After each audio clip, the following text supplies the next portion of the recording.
Greatest is salvation.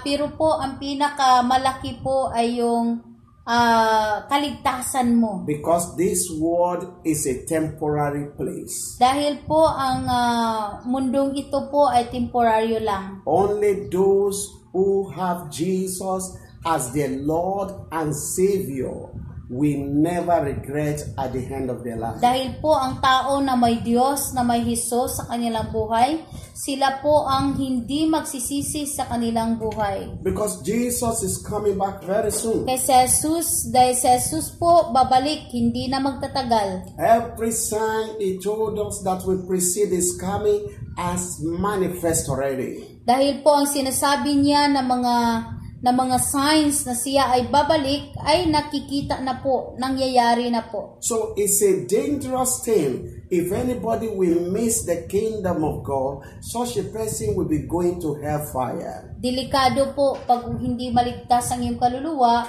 ikaw po ay mapupunta sa impyerno. God loves you.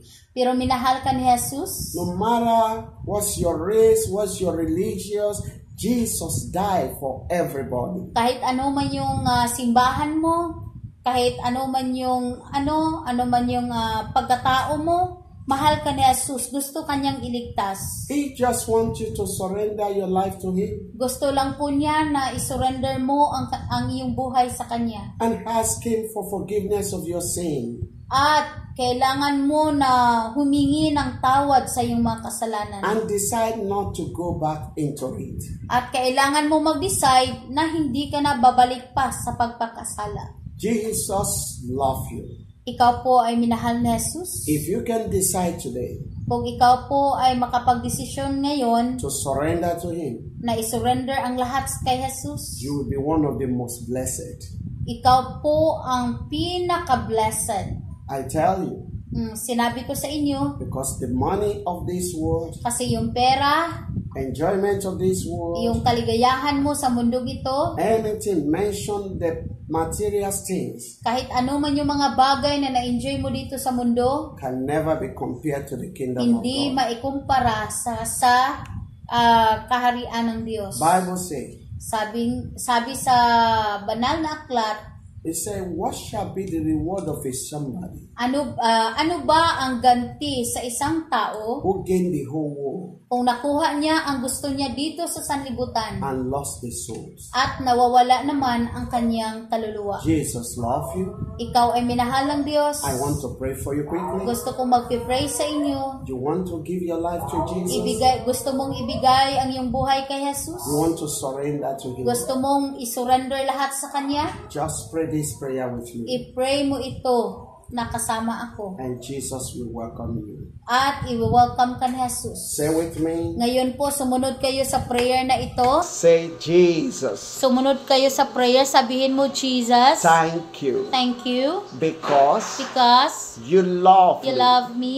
You You died died to save me. to save me. Jesus, Jesus, I I believe you. believe you. I I surrender surrender my life my life to you. to you.